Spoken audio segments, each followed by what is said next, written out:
سيما بقية الله في السماوات والأراضين. أما بعد، فقال الله تبارك وتعالى: فلما جاء السحرة قالوا لفرعون أئن لنا لأجرا إن كنا نحن الغالبين قال نعم وإنكم إذا لمن المقربين. قال لهم موسى: ألقوا ما أنتم ملقون فألقوا حبالهم وعصيهم وقالوا بعزة فرعون إنا لنحن الغالبون. فألقى موسى عصاه فإذا هي تلقف ما يأفكون فألقي السحرة ساجدين قالوا آمنا برب العالمين رب موسى وهارون. صدق الله العلي العظيم. May Allah subhanahu wa ta'ala accept our efforts and our struggles in the way of recognizing the right path and following the Sirat al-Mustaqim, the straight path. And Allah give us the steadfastness to maintain our wayfaring and our journey on the Sirat al-Mustaqim with the salawat ala Muhammad wa ali Muhammad.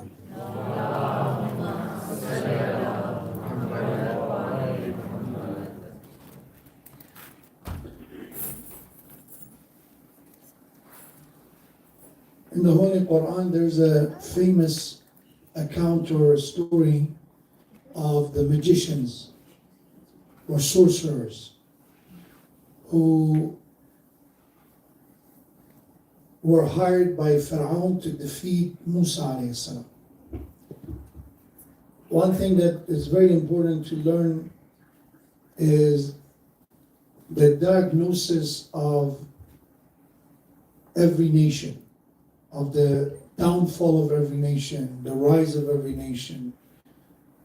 And the reason for that is like a blueprint that our modern time, when it comes to power institutions, governments, they pretty much follow the same blueprint. They look at empires, they look at kings and people who are in the position of power, and they think, you know what? All we have to do is follow the same rule as they did. So some of them, they follow, for example, divide and conquer. It's a principle that's been followed for a long time. Because if people are together, it's very difficult to be able to defeat them. And the best solution is to create divisions among them, make them to smaller entities, and then it's easy to defeat them one at a time. They follow that with any land, any country they colonized in the past. They followed it with people following a certain religion. And today, the same blueprint, the same principle is being followed. Divide and conquer. It was no wonder that of all times that the subject of Shia and Sunni was always out there, and the time that when we see the suffering is now kind of expanding from Sunni subjects and victims to Shia victims. First was Palestine, then it became Lebanon. Suddenly we saw institution that they remembered, oh, we have to talk about the Shias. Let's talk about why they're misguided, why they're deviated. And they even released documentaries filled with misinformation that they were forced to eventually take it down. Or very, very famous individuals, famous in the sense that young people, especially, let's be honest, sometimes our youth come to me and they said, oh, Sheikh, I've heard this is haram. So why do you think this is haram? For example, I remember last Moharram, a young man came to me and said, you know what, I'm not doing matam anymore. So why? So yeah, I was watching something online and this person said matam is haram. It's forbidden. It's a sin, and I don't want to sin. And I said, who was this person? He said, I don't know. The guy had a beard. And his beard was longer than yours. I'm joking. But that was it. Because for many of those people, they don't know the difference. And we look at those people that they're famous because their clips are the one that was viral. And they come and say, yeah, this is haram and that is haram. And I told them that's not the case. And that's not the opinion of the followers of the school of Ahlul Bayt. And that's not even the opinion of the majority of the Muslims. But the issue was that these people were popular. Again, recently, they become very outspoken. They become very open about their anti-Shia sentiment. More than ever. Now more than ever. Why? Because the threat is that now they see the Muslim Ummah is uniting. Now that we see people are recognizing that, oh, it's for the Islamophobe and then people who have hate toward Muslims, they don't care if you're Shia or Sunni. You're all the same to them. But they will turn us against each other. They will pretend that one is better than the other. But in their own views, all of us to them is subhuman. But there are those that they have, that are the people of influence. They're like, pieces of chess that they use. Suddenly they come on TikTok and YouTube and they start giving a talk on the subject that, is it allowed to pray for the Shias if they're being oppressed now?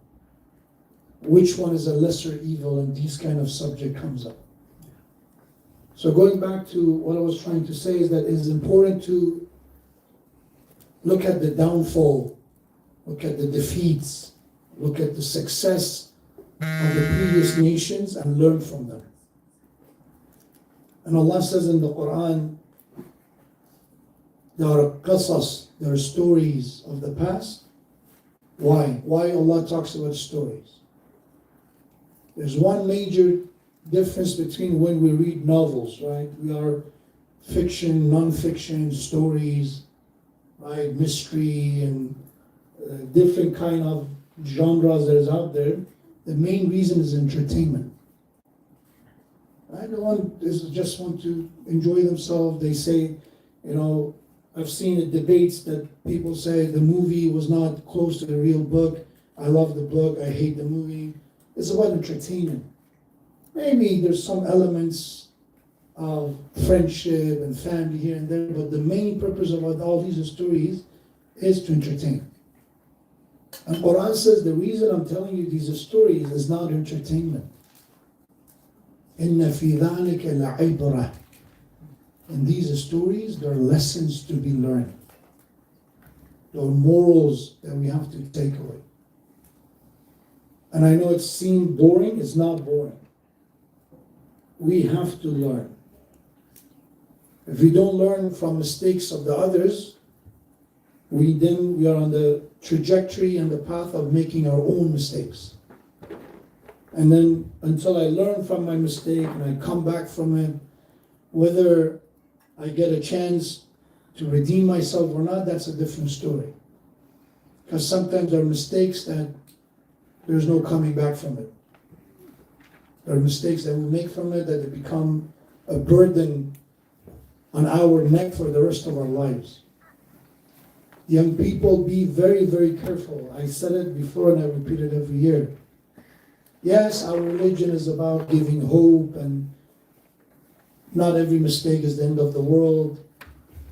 And it's not about, telling you that one mistake means God forbid you go to hell. God is forgiving, God is merciful, but there are certain kind of mistakes that if you like it or not, the way the modern world is, they make him almost impossible to erase.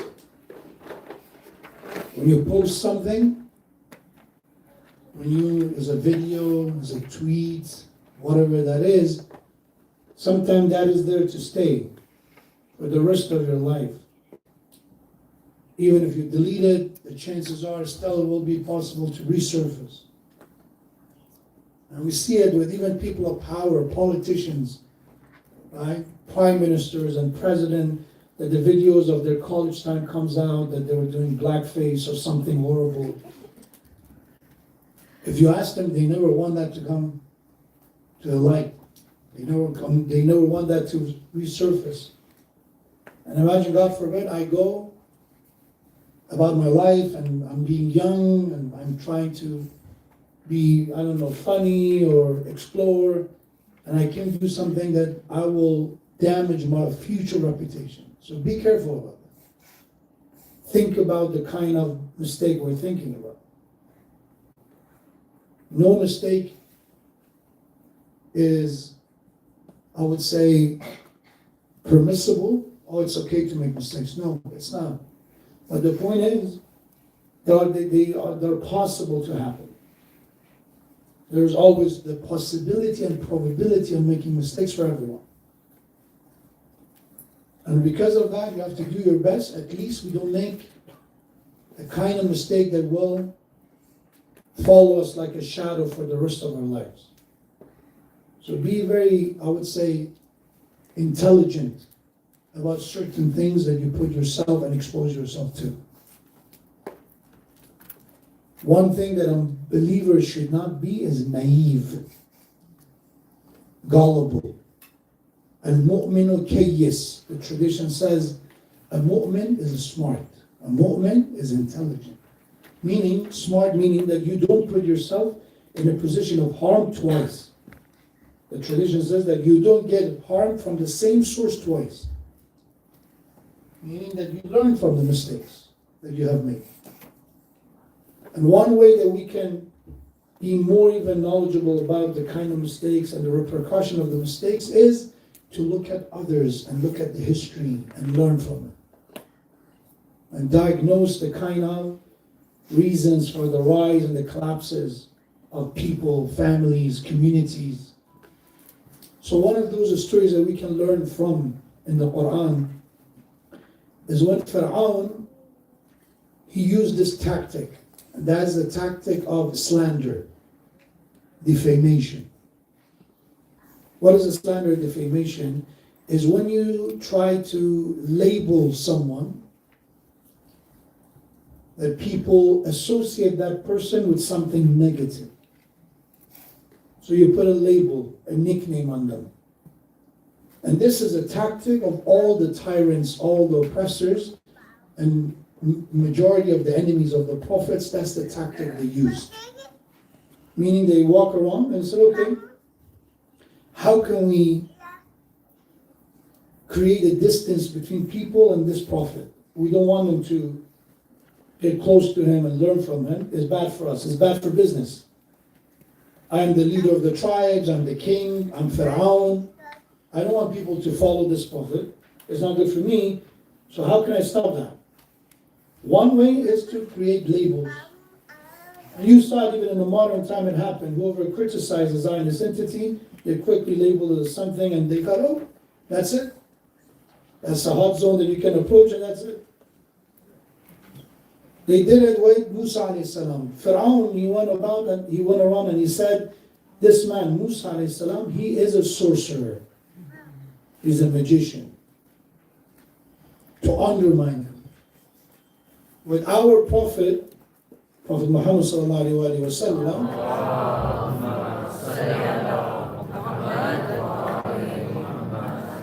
they called him a few things. One of them was Sha'ir. He's a poet.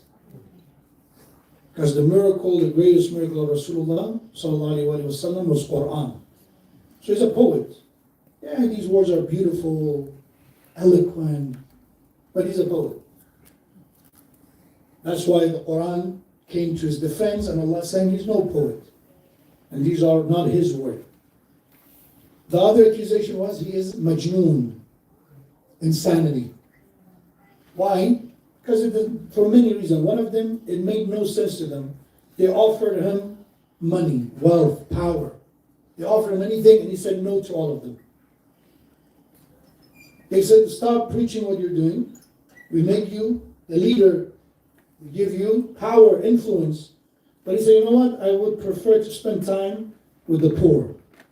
I would prefer to be under sanction by you. I would prefer to be with the slaves rather than accepting your offer and abandon this path. So they say this man lost his mind.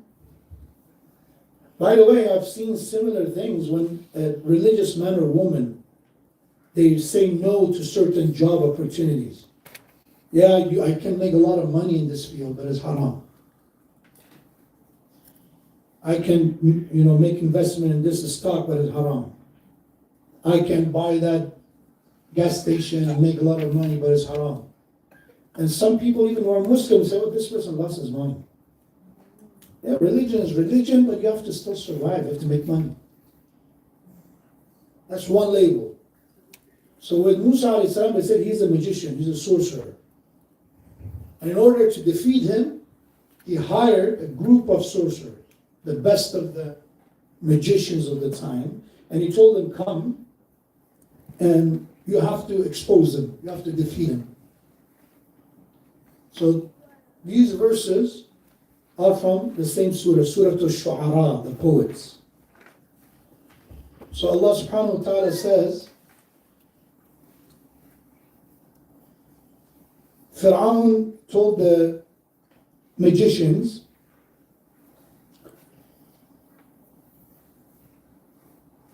وَقِيلَ لِلنَّاسِ هَلْ أَنْتُمْ مُجْتَمِعُونَ. So it was said to the people, will you congregate, will you gather? This is a day, this is a promised day, this is basically, we need people to know there's a public performance. So they invited people to come, and Musa alayhi salam came, and the sorcerers came. لَعَلَّنَا نَتَّبِعُ السَّحَرَةَ إِنْ كَانُوا هُمُ الْغَالِبِينَ. That we might follow the magicians if they are the predominant one. They're going to defeat Musa alayhi salam. فَلَمَّا جَاءَ السَّحَرَةُ قَالُوا لِفِرْعَوْنَ أَإِنَّ لَنَا لَأَجْرًا. So when the sorcerers came, before they start their performances, their tricks, they said to Fir'aun, is there indeed for us any reward? Are we receiving anything if we defeat Musa alayhi salam? إِن كُنَّا نَحْنُ الْغَالِبِينَ. So if we defeat Musa, is there any reward for us? قَالَ نَعَمْ وَإِنَّكُمْ إِذًا لَمِنَ الْمُقَرَّبِينَ. Fir'aun said, yes, there will be a reward for you, and indeed you will then be of the people of my inner circle, near to me, those who are close to me. Meaning that if you defeat Musa alayhi salam, then I allow you to be part of the inner circle. So here, the sorcerers are counting on Fir'aun and his plan. They're asking, are you making a promise that if we defeat Musa, are you going to give us anything in return? What's in it for us? And Fir'aun said, don't worry, if you defeat him, you'll be close to me, meaning you're in my inner circle, I give you what you want. قَالَ لَهُمْ مُوسَى أَلْقُوا مَا أَنْتُمْ مُلْقُونَ. So now that they have the promise of Fir'aun, Musa alayhi salam told them, okay, cast whatever you will throw. Start your performances, start whatever you have planned. فَأَلْقُوا حِبَالَهُمْ وَعُصِيَّهُمْ. So they threw their ropes and their staffs, and they said, وَقَالُوا بِعِزَّةِ فِرْعَوْنَ إِنَّا لَنَحْنُ الْغَالِبُونَ. By the might of Fir'aun, indeed we are going to be predominant, we're going to defeat Musa alayhi salam. So they counted on their skills, and then in order to kind of butter up Fir'aun, they say, you know what? By the honor and the might of Fir'aun, we will defeat him. فَأَلْقَى مُوسَى عَصَاهُ. In response to all of their staffs and ropes and tricks, Musa threw his staff. فَإِذَا هِيَ تَلْقَفُ مَا يَأْفِكُونَ. And at once it devoured what they falsified. All their tricks and everything was easily defeated by Musa alayhi salam's staff. فَأُلْقِيَ السَّحَرَةُ سَاجِدِينَ. When the magician saw that this is no magic, this is no trick, because the one who's an expert, game meets game, right? They recognize what it is. So this is no magic. So what they've done, the magician fell down in prostration, in sujood, as a sign of submission and surrender. قالوا آمنا برب العالمين. They said, we have believed in the Lord of the worlds. رب موسى وهارون. Lord of Musa alayhi salam and Harun. Meaning that the one that they've been preaching to, he is the real deal. He is the prophet. He's no magician. And we know it. قال آمنتم له قبل أن آذن لكم. So you may think now that Pharaoh saw, if somebody knows the real magic or the magicians, and they are the one who now admits to the truth, he will change his mind, he will learn his lesson, he will believe now. No. The path of Pharaoh is still continuing on his arrogance. Pharaoh said, you believed Moses before I gave you permission. Who allowed you to prostrate? Meaning that, again, even every decision you make, you have to first check with me. إِنَّهُ لَكَبِيرُكُمُ الَّذِي عَلَّمَكُمُ السِّحْرَ. Again, now as a tyrant, you change tactic. When you're cornered, you don't admit defeat. You change the narrative. He starts saying, indeed, he is your leader who has taught you your magic. Meaning that you're in it together. These are the people Pharaoh hired. Now that they believed in Musa alayhi salam, it could have been a bigger defeat for Pharaoh. That was humiliating for Pharaoh. And your top guys are now believers in Musa alayhi salam. You made this entire public show and stunt to make people believe in you as Pharaoh, as the Lord. Now they are the one who follow Musa and Harun and their Lord. So he changed, you know what? They're all together. He is your teacher. He is the headmaster. He taught you everything. لَأُقَطَّعَنَّ أَيْدِيَكُمْ وَأَرْجُلَكُمْ مِنْ خِلَافٍ وَلَأُصَلِّبَنَّكُمْ أَجْمَعِينَ. Pharaoh now start threatening, the third tactic. So look at the tactics. And today, by the way, it's like the blueprints of the Zalimin and the occupiers and the colonizers and the bullies of the world today. Same. First, you use the media, the propaganda, labeling this one as, what is it, barbaric, violent, terrorist, whatever the label you like. And anybody who questions, you quickly say, no, you don't. Are you with them or are you against them? And the moment things become clear, then you change.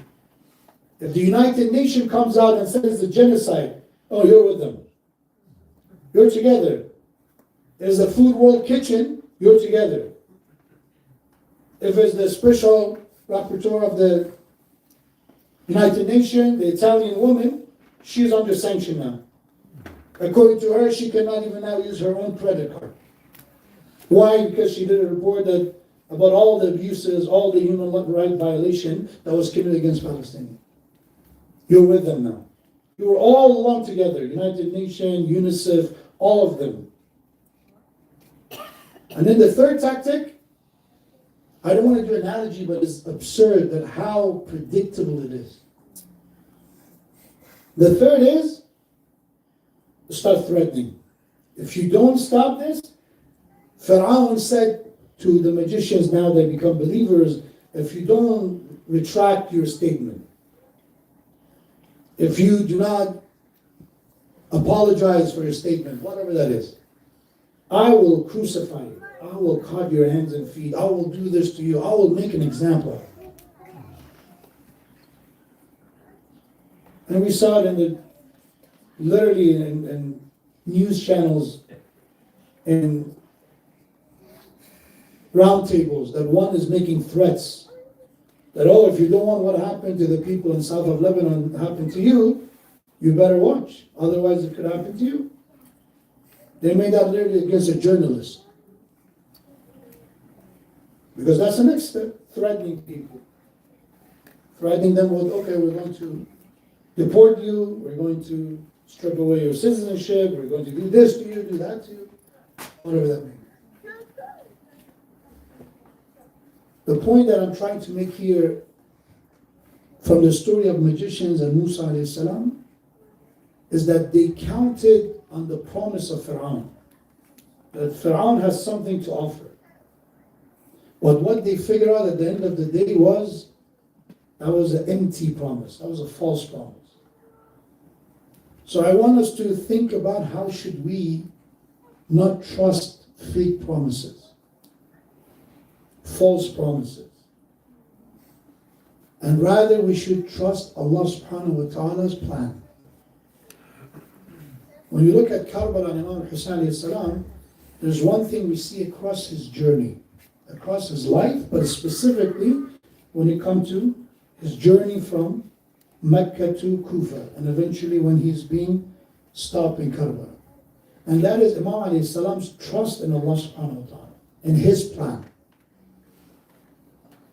We should have trust in Allah's plan. And I will elaborate on that, what I mean by Allah's plan, God's plan. What is Allah's plan for us? Because sometimes I do my own thing and then I label it as Allah's plan. When I make mistakes in my decisions, when I do things to my own life, and then say, you know what, that was God's plan for me. No. That's very, very different. It's interesting that I did not know this question would be asked, because this was the topic I prepared ahead of time. One of the questions posted on Slido, which inshallah I'll address more directly, was this, that we believe in Allah subhanahu wa ta'ala's decree and plan. But we also believe in the free will of man. How these two things coexist. Is it taqdeer and plan of Allah? Is it that we have free will? Which one is it? And to recognize Allah's plan is to understand, what's my role in this plan? What's the role of my free will in this plan? Because when we talk about the plan has pieces, components. And they're together, harmoniously, they work together. They're complex, but all of them are moving in the same direction. And it's a very precise plan. Why this matters once again? Because we live in the time of false promises. We want to be happy, what should we do? What's the key to happiness and joy? There's so many promises out there. If you want to be happy, the key to it is to do what you love. Do something that you're passionate about. Good, I get it. What do you think are the percentage? I will come that, inshallah, to that tomorrow night. They did surveys and asking people, what percentage of the people out there, they love what they do as a job, as a career, as a profession. With that definition, a good number of people are not supposed to be happy. What's happiness? It's about family. When you talk about family, it's a kind of a bittersweet moment, right? Some days you love your family, some days you cannot wait to get away from them. Right? Some days that you are grateful to Allah for having them, some days for some reason they're on your nerve and don't let you go and keep bugging you and say, you know what? I wish things were different. There's a mixed kind of a experience with it. What is it? That's why every day when we watch something on social media, especially when it's a short content, people interact. We quickly like or dislike something. It depends on the mood of the day. Imagine you just had a great experience and your family appreciated you and they said something uplifting and supportive. Whatever you see on social media that says, you know, family. Everybody will leave you except family. You say, like? 100% agree. And another day is after an argument, is about, I don't know, over some trivial matter that we argued about. Oh, it's nonsense. Who said it? Who said it? Now you're on your own. This is a jungle that you live in. You have to survive. Men are always alone and we're a lone wolf, whatever nonsense they did. It depends. There are people who like those kind of content too. It depends on people and the day and the mood. When we speak about Allah subhanahu wa ta'ala's plan, we're talking about that is not something that changes with our mood. Allah's plan does not change according to our mood. I'm going to repeat it one more time. Allah's plan will not change and alter because of our mood. And we should be grateful to Allah, and that's the case. That's when Imam alayhi salam recognizes Allah's plan. It's hard for Imam to see disloyal, the lack of loyalty, people being disloyal. It's very difficult to see the cruelty, the insult, the abuse.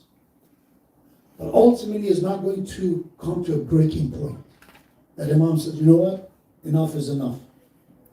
Because Imam knows Allah's plan. And why we see that Imam repeat these dhikr, these supplication. Among them is that Imam Islam says, La hawla wa la quwwata illa billah. This is the dhikr, this is a prayer that Imam was repeating very often on the day of Ashura and on the days leading to the day of Ashura. La hawla wa la quwwata illa billah. There is no might, there is no power, except that is in the hand of Allah. Because when we talk about a plan needs to be executed. A plan needs to be ultimately come into reality. And for that we need power. For a plan to become a reality, I need might and power. La hawla wa la quwwata illa billah. There is no might or power except from Allah. Meaning that Yazid and Ibn Ziyad and Umar ibn Sa'd وَمَكَرُوا وَمَكَرَ اللَّهِ. They can plan as much as they want. But I trust Allah's plan. They will not win. Where did that confidence come from? Imam recognizing Allah's plan. That these detours in the middle of the journey is not going to change Allah's plan. Because if I think Allah's plan is for me to get to Kufa and be the leader, and that's the only way Allah's plan will be executed, that means I didn't understand Allah's plan. That even at the time of calamities, at the time of hardship, I recognize that this detour, this hiccup, this struggle, this calamity is not going to stop that ultimate destination. It will still happen. Sayyidah Zainab alayhi salam, she stood before the oppressor of the time, Ibn Ziyad, in Kufa. She is now a captive, a prisoner of war. She went through all the grief and losses in the day of Ashura. What she said to Ibn Ziyad? She looked at him and said, "O Ibn Ziyad," because we have that he asked the question. The question is, who is this man? Because there's a man with a group of women. And that's Imam Zain al-Abidin, Imam al-Sajjad alayhi salam. So who is he? And they said, he is Ali ibn al-Hussein. And then he responds, I was informed that Ali son of Hussein was killed in Karbala. And then Imam alayhi salam answers, Imam Sajjad, he said, that was my older brother, Ali al-Akbar. But the way that Ibn Ziyad says is, I've heard that Allah killed them. God killed them in the day of Ashura. Who is this man? And then Imam Sajjad's answer was, that was my older brother, that people killed him. That was not Allah's. You cannot now make your crimes and your atrocities in the name of God. That was your doing. ظهر الفساد في البر والبحر بما كسبت أيدي الناس. If we want to recognize Allah's plan, the corruption appears on the land, the water, through what human beings are doing with their hands, what they are earning with their hands. Meaning that you cannot attribute your action to Allah. That was not Allah's plan. That was your doing, people's doing. And then Sayyidina Zainab alayhi salam says,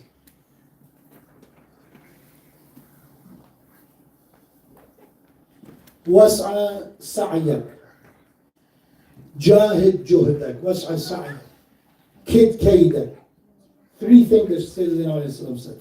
Number one, jahid juhdak. Struggle, work as hard as you want. Was'a sa'yak, put all your efforts for whatever you think you're doing. Kid kaydak, make your plans and plots. Try to create all these schemes that you have. Wallah la tamhu dhikrana. I swear to Allah that you will not be able to erase our remembrance. You will not be able to make people forget us. This is Sayyidina Zainab alayhi salam as a prisoner of war saying 3 days after Ashura. Where does this knowledge come from? I want you to know that they tried, by the way. Not just Bani Umayyah. Till this day that we're speaking, till this day, this Muharram, there are organized efforts to make the remembrance of Imam Hussein, to erase it. Stop lamentation, stop mourning, stop majalis. This is haram, that is haram. Everything else is halal apparently. You can be Muslim streamers and you can have bros, Muslim bros, and do things like that and wear a cap backward and it's not haram. And suddenly you do matab is haram. Everything else is mubah and allowed.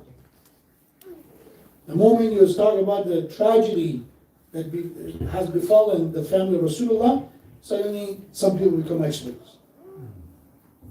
Their efforts till this day. Mutawakkil, Abbasi. So it was first Bani Umayyah, and then Abbas that came after.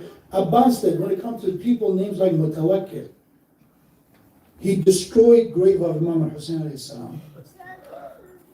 He made sure that they start farming around grave of Imam Hussein and on the grave. So there is no trace of Imam's grave. They did that.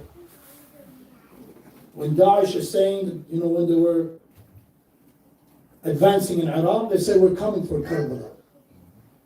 Daesh was saying that we're coming. Our goal is get to Baghdad, we will destroy, and then we get to Karbala, and we're coming. Mutawakkil was the master of the Daesh, of the ideals of the Daesh. He already did that. He demolished, he destroyed, he made a farm, and then whoever was arrested that they were going to ziyarat of Imam Hussein, if they were arrested, they would have lose a limb, their hand or feet would have been cut off, or they would have been killed, or in prison. Meaning it was a heavy price to pay for ziyarat. So they did everything. They did intimidation, they did theological gymnastics to call it haram and all that. They did all those things, and Sayyidina Zainab alayhi salam said, we believe in Allah's plan. No matter what you do, you will not be able to erase our remembrance. Because Allah in the Quran says, وَلِلَّهِ الْعِزَّةُ وَلِرَسُولِهِ وَلِلْمُؤْمِنِينَ. Honor and nobility belongs to Allah and the Prophet and the believers. And to resemble believers, we have the Imams of Ahlul Bayt. That for their belief and for their faith, they did not abandon any of the values, any of the principles of the deen, including the Sunnah of Rasulullah sallallahu alaihi wasallam. And I finish with this point. Farazdak was a poet. Speaking of poets, he was someone who was known to recite poetry in the honor of Ahlul Bayt. So he met Imam Hussein alayhi salam on the way to Kufa. So Imam alayhi salam asked him, said, how are things in Kufa? You've been in Kufa, you came from Kufa, how are things in Kufa? And Farazdak answered this famous answer that is now recorded till this day. He said, قُلُوبُكُمْ مَعَكْ وَسُيُوفُهُمْ عَلَيْكَ. Hearts of the people of the Kufa, their hearts are with you.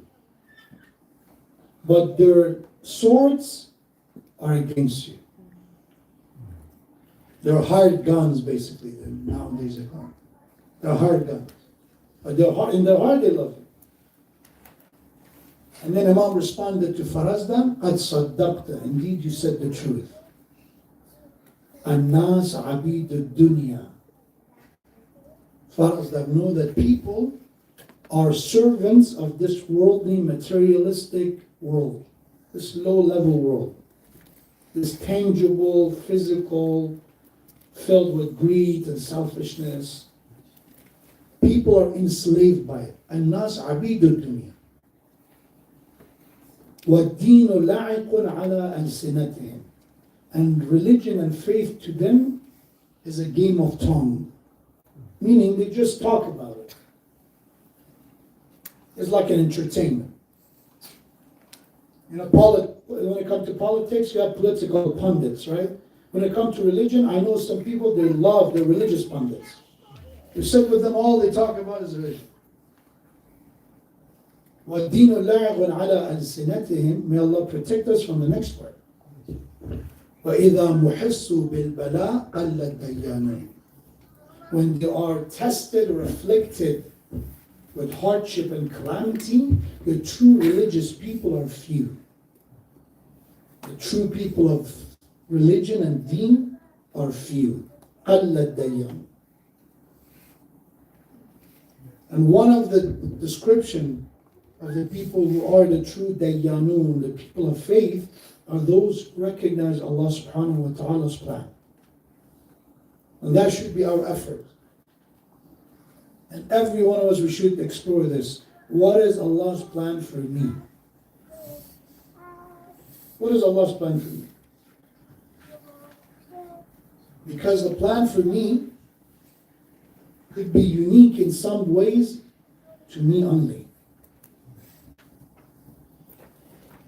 If I am a man versus a woman, there are certain duties that have overlaps, but there are certain duties and plan that is unique to me. If I'm young versus if I'm retired and old, again, it could be tailored for me. If I'm wealthy, rich versus not, again, plan could be unique to me. That's why it's important always to do muhasabah, self-assessment. What Allah wants from me. What is Allah's plan for me? And the way I recognize Allah's plan is not going to be asking Sheikh Modarres, tell me. It's not going to be even with a dream. Because sometimes we think I had a dream and that dream told me. A dream could be a sign. That's all it could be. I know some people, they excessively give weight to dreams. Dreams are a sign. But dreams are not a replacement for religion. If you had a dream, and in your dream you're being told to do something wrong, I don't care how many times you saw that dream. That dream is temptation of shaitan. That's it. But it was a guy with a green turban and nurani, doesn't matter. If they tell you to do something wrong, haram, forbidden, it is shaitan.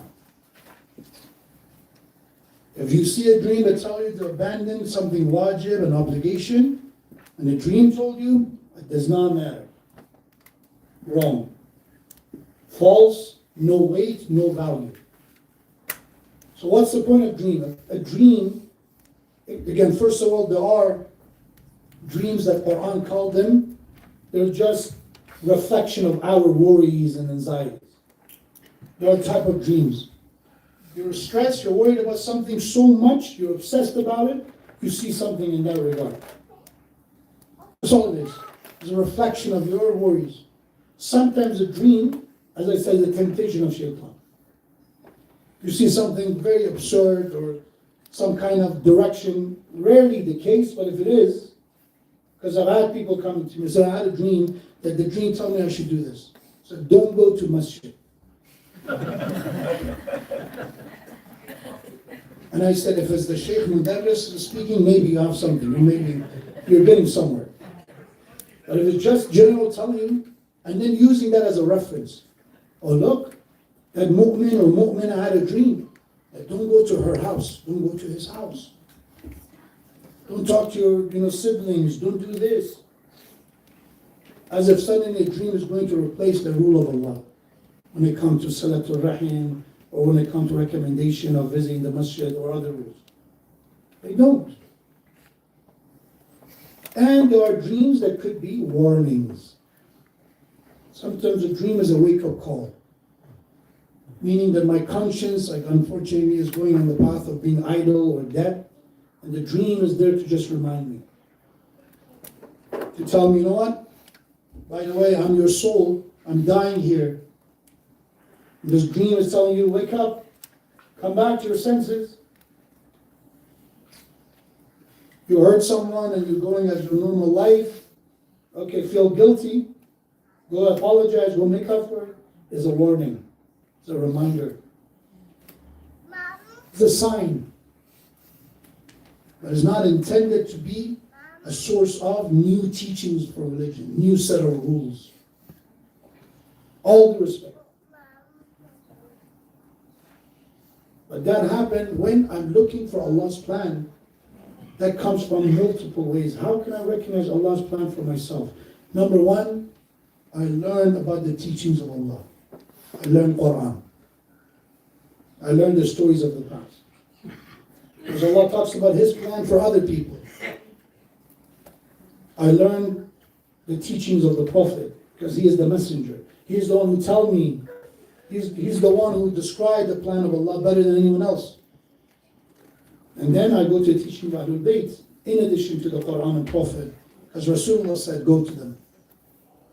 When you have these sources, you study them well, you learn from them, then you come to a moment of connection. Okay, I learned this, theoretical, it was very good, I got it, I memorized this ayah, I learned this hadith, I learned this story. What's the connection of that to my life? What's the quick connection of that? That becomes the self-assessment. And then once you connect them together, then that plan of Allah subhanahu wa ta'ala starts to appear. But I need to do the parts. And I need to get rid of the distractions and obstacles. And nas abidud dunya. The more I am obsessed, the more I am mesmerized by the glamour of the dunya, the less I will see Allah's plan. The more I recognize this dunya, at the end of the day, all it is a tool, is an amana. Nothing truly belongs to me. I'm pretty much all I am a guard for them. I'm watching after them for a certain time. Children, certain time I'm watching after them.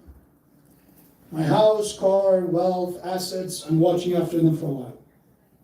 That's all it is. And I look about the bigger plan.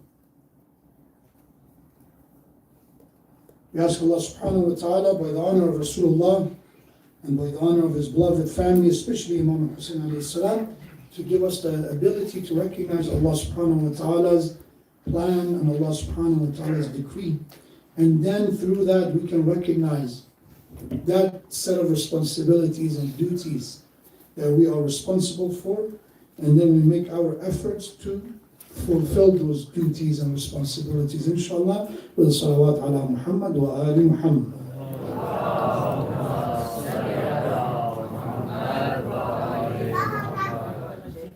السلام عليك يا أبا عبد الله وعلى الأرواح التي حلت بفنائك عليك مني جميعا سلام الله أبدا ما بقيت وبقي الليل والنهار ولا جعله الله آخر العهد مني لزيارتكم السلام على الحسين وعلى علي بن الحسين وعلى أولاد الحسين وعلى أصحاب الحسين. Today is the 2nd of Moharram. Today was the day that Imam al-Hussein's caravan arrived in the land of Karbala. This is where his family, his companions, their path was intercepted by the army of Hurr ibn Yazid al-Riyahi. And once Imam was not able to move forward or return, because Imam asked Hurr, that allow us to continue our journey, and he said, I have my orders. And then Imam said, let us go back to Mecca, and said, I have orders to just make you stay here and don't allow you to go anywhere. Then we have that Imam alayhi salam asked people around him, and he said, tell me, what's the name of this land? And they said that this land is also known as Nainawa. Also they call it Ghadiriya. And Imam said, is there any other name that this land is known for? And they told Imam alayhi salam, also they call it Karbala. And Imam said, Allahumma inni a'udhu bika min al-karbi wal-bala. Oh Allah, I seek refuge to you from distress, from sorrow and calamity. And then Imam looked at his family and he said, there was a prophecy that was passed down to him by his father. He said when he was a young man traveling through this train alongside Imam Ali alayhi salam, his father stopped. He wept and pointed across the desert plain, stating, this is the exact train where their riding mounts will be forced to dismount. This is where their holy blood will be violently spilled. This is where their graves will be dug. When the young Hussein asked who these distant marchers were, Imam Ali alayhi salam replied, they were the noble group from the household of family of Rasulullah. Imam Hussein turned to his family and commanded, O my family, dismount your horses, for by Allah, this is the land of our reflection. We have that Imam alayhi salam told his family members to make sure that Zainab alayhi salam is going to dismount the camel. Abu al-Fadl Abbas, Ali al-Akbar, Qasim, many of the youth of Bani Hashim, they make sure that Kulthum and Zainab alayhi salam comfortably dismount the camels. And they're comfortably going to reside in the camp and in the tents. And we have that Ali al-Akbar alayhi salam came forward and he said to his father, Oh my father, tell me one thing. You told us that this is the land that our blood will be spilled on this land. Are we on the path of truth? Are we on the right path, my father? And Imam al-Hussein replied with a smile, Oh my dear Ali, what a question you ask. Indeed, we are with haqq and we are with the truth, my dear son. And we have Ali al-Akbar said, Oh my dear father, in that case, La ubali bil maut. We have no worries, there is no concern if death is coming for us. If we are on the right path, if we are with the truth, why should we be worried? And it comes not very long later on the 10th of Moharram. The same Zainab and Kulthum, same daughters and women of Rasulullah, when they were with the family members, with their relatives around them, on the evening of day of Ashura, now they look around, there is no one left except Imam Zain al-Abidin. There is no one to help them on this land. When Zainab is looking around, is seeing all these strangers, soldiers around them, and we have that she start crying, Wa Muhammada, Wa Aliya, Wa Husayna. Oh my dear grandfather Rasulullah, oh my father Ali, oh my dear brother Hussein, be witness. Who are the people who surrounded us? Look at these praying guys and strangers around us. And Zainab in those final moments remembered the final word of her brother was, my dear Zainab, I advise you to be patient. My dear Zainab, don't let shaitan make you forget that you have to be sabur and sabira. And my dear sister Zainab, remember, you are going to be the flag bearer of Karbala after me and after Abu al-Fadl. Make sure to watch after the caravan after me. So we have that after the shahada of Imam al-Hussein, after the shahada of her brother, Zainab did not mourn because there was no time for mourning. Rather, she started running from one side of the land to other, gathering the orphans from the burning tents. She's looking and searching for anyone who's missing, making sure they are safe. On the final hours of the day of Ashura, once she made sure that the widows are safe, once she made sure the orphans are safe, once Zainab was sure that Imam Zain al-Abidin is safe, then she came to where Imam al-Hussein was martyred. She came to Qatlaga and she's looking for her brother. But in order to recognize her brother, she has to see her brother's face. But the bodies on the ground have no head. How can she recognize? Maybe there is an armor, maybe there is a libas or garment to recognize, but they already stole everything. They already looted everything. We have that Zainab put aside the broken sword. She pushed aside the arrows, and she saw one body without the head on the ground. She picked up the body and she said, "Oh body, tell me, are you the beloved of my mother Fatima? Are you the son of Ali and Zahra?" Sallallahu alayhi ya Aba Abdullah. سيعلم الذين ظلموا أي منقلب ينقلبون إنا لله وإنا إليه راجعون. Ya Allah, by the honor of Imam al-Hussein alayhi salam, by the honor of Zainab alayhi salam, by the honor of the Ahlul Bayt, haste the return of the Imam over time, Imam Sahib al-Asr wal-Zaman. Ya Allah, bring an end to the suffering of all the Madlumeen, all the oppressed of the world, especially in the Muslim Ummah, and grant them help and support and victory, Ya Allah. Ya Allah, humiliate, expose and punish the Zalimeen and oppressors and tyrants and their allies in this time and in all the time in dunya and akhirah. And Ya Allah, we ask you by the honor of Imam Zain al-Abidin, by the honor of Imam al-Hussein and the Shahada of Karbala, grant all those who are mareed, those who are sick, those who requested dua, those who are dealing with health issues, mental health problems, other struggles that they're going through. Ya Allah, grant them strength of iman and grant them shifa, healing and recovery. Ya Allah. Allahumma ighfir lana wa liwalidayna wa liwaliday walidayna wa liman lahu haqqun alayna wa li jami'il mu'minin wal mu'minat. Please recite Surah Fatiha for all marhumin, especially marhum Sayyid Hussein Yar Khan, Sayyid Zakir Ali, Sayyid Abbas Ali Khan, Sayyid Asif Hassan, and Mirza Khuda Ali Khan, with Surah Fatiha and Salawat ala Muhammad wa Ali Muhammad.